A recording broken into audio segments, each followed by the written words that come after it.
Well, the Prime Minister is in Cairns in Queensland announcing $260 million to go towards community and housing infrastructure. Of course, after announcing that $7.2 billion to upgrade the Bruce Highway. Joining me live for more on this is Shadow Infrastructure and Transport Minister Bridget McKenzie.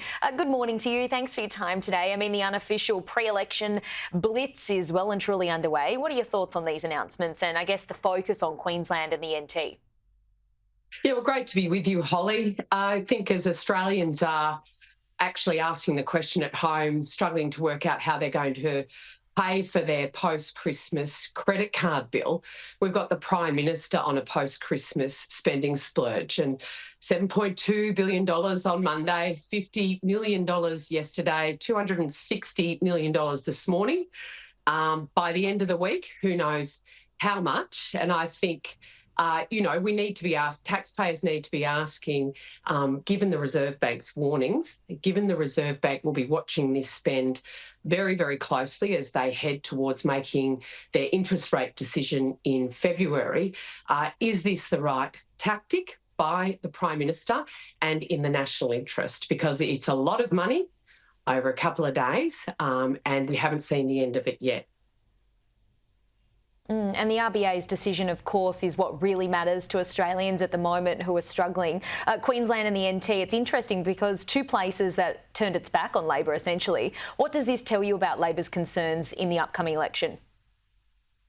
Well, I think the Prime Minister hasn't really been paying attention to what Australians have been screaming about, particularly towards the end of last year, and that is that they are struggling with this cost of living crisis. And so what you're hearing from the Labor Party is a lot of platitudes.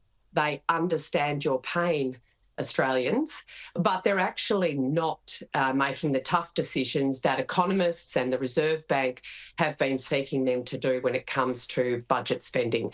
And so unless they start getting their spending under control and making those tough decisions, the Reserve Bank will be left with no other course of action than to keep interest rates higher for longer than they should be, and that's hurting everyday Australians as we speak, Holly.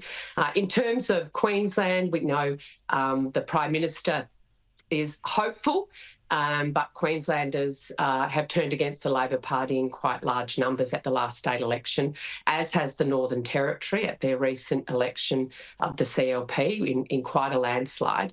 And I think towards the end of the week, he heads over to Western Australia.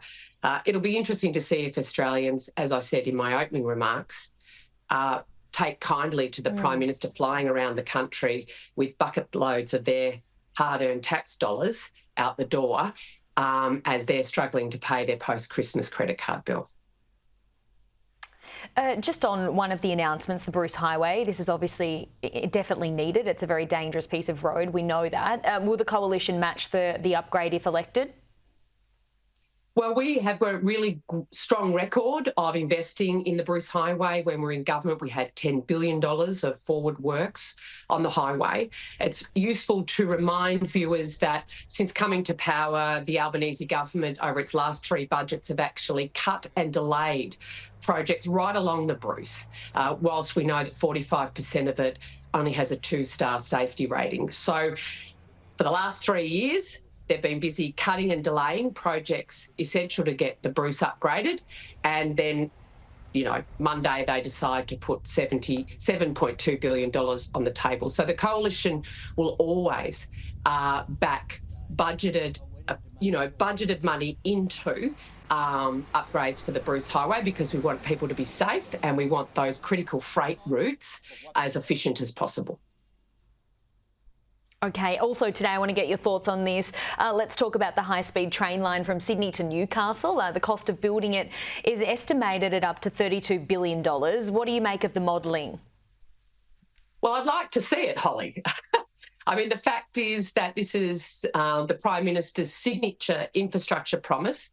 They've spent $500 million on opening an office, drilling a couple of holes and spending $79 million on a business case. It's been sitting on Minister King's desk for over a month now, and it's time she released it so that the public can actually have a look at this grand plan. Because without that level of detail, it has all the hallmarks of the Victorian Labor government's suburban rail loop, a massive project where they're refusing to release the details and so that people can actually scrutinise it. We spent $500 million and not a track's been laid, not a sleeper's been laid, and we really need to see the business case, Holly. It needs to be made public because people are going to be making a decision on this project when they head to the ballot box this year.